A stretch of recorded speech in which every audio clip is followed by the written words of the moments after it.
Voyager dans un pays étranger peut être stressant. Il y a de nouveaux paysages, de nouveaux sons et de nouvelles coutumes à découvrir. Cependant, pour de nombreux voyageurs algériens arrivant dans les aéroports français, l'expérience est marquée par quelque chose de plus troublant, la discrimination. Des rapports de harcèlement systématique et de préjugés à l'encontre des citoyens algériens jettent une ombre sur les relations franco-algériennes.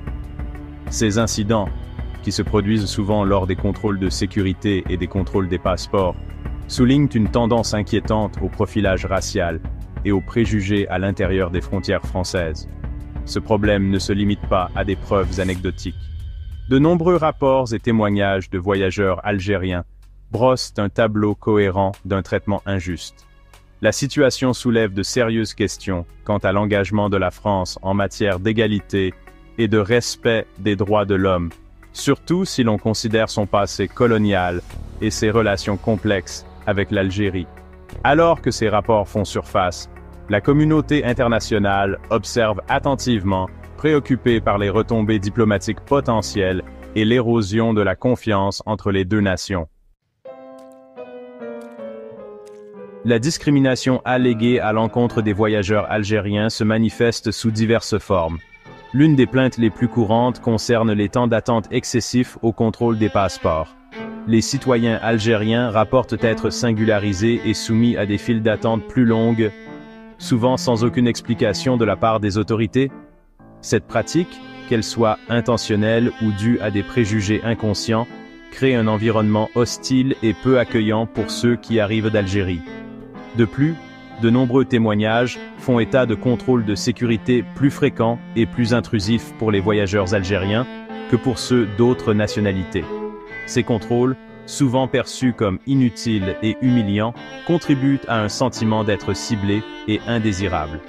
Le manque de transparence entourant ces procédures ne fait qu'exacerber le sentiment d'injustice ressenti par les voyageurs algériens. La nature systématique de ces incidents suggère un problème plus profond au sein du système français de contrôle aux frontières. Qu'il s'agisse d'un manque de formation à la sensibilité culturelle ou d'un préjugé plus ancré, l'impact sur les voyageurs algériens est indéniable.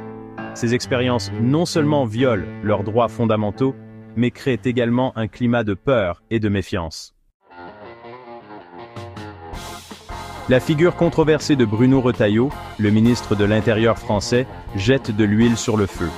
Retailleau est accusé d'alimenter le sentiment anti-algérien par sa rhétorique et ses politiques.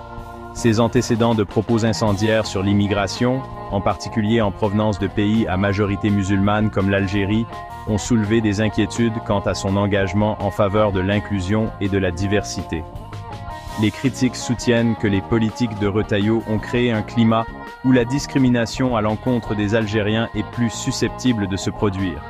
Sa position intransigeante sur l'immigration et l'accent mis sur la sécurité plutôt que sur l'intégration ont été perçus par certains comme ciblant des communautés spécifiques, notamment les Algériens. Ces préoccupations sont encore amplifiées par le refus de Retailleau de reconnaître le problème de la discrimination dans les aéroports français, qualifiant les rapports d'infondés et de politiquement motivés. Les actions et la rhétorique de Retailleau n'ont pas passé inaperçues en Algérie. Son hostilité perçue envers les Algériens a suscité l'indignation et la condamnation du gouvernement et du public.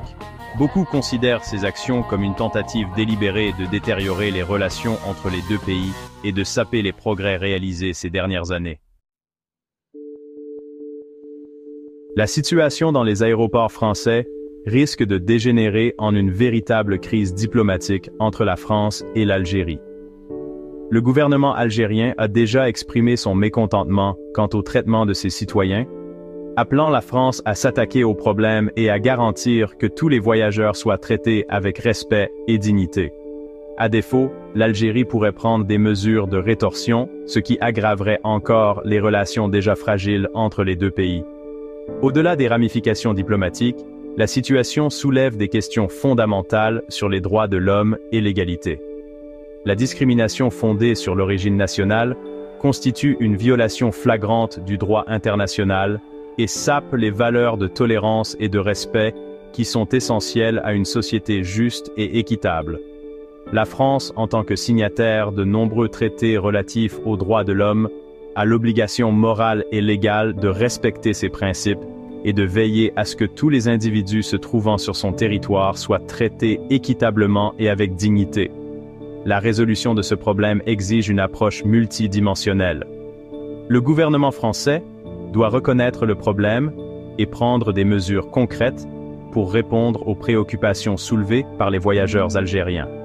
Cela comprend la mise en œuvre de mesures anti-discrimination plus strictes au sein du système de contrôle aux frontières, la formation du personnel des aéroports à la sensibilité culturelle et la garantie que tous les voyageurs sont soumis aux mêmes normes de traitement.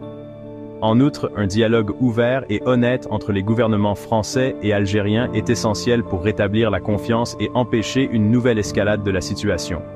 En fin de compte, la solution réside dans la promotion d'une culture de respect et de compréhension, où les individus sont jugés en fonction de leur mérite et non de leur origine ou de leur croyance. Merci de bien vouloir activer la cloche et de cliquer sur j'aime.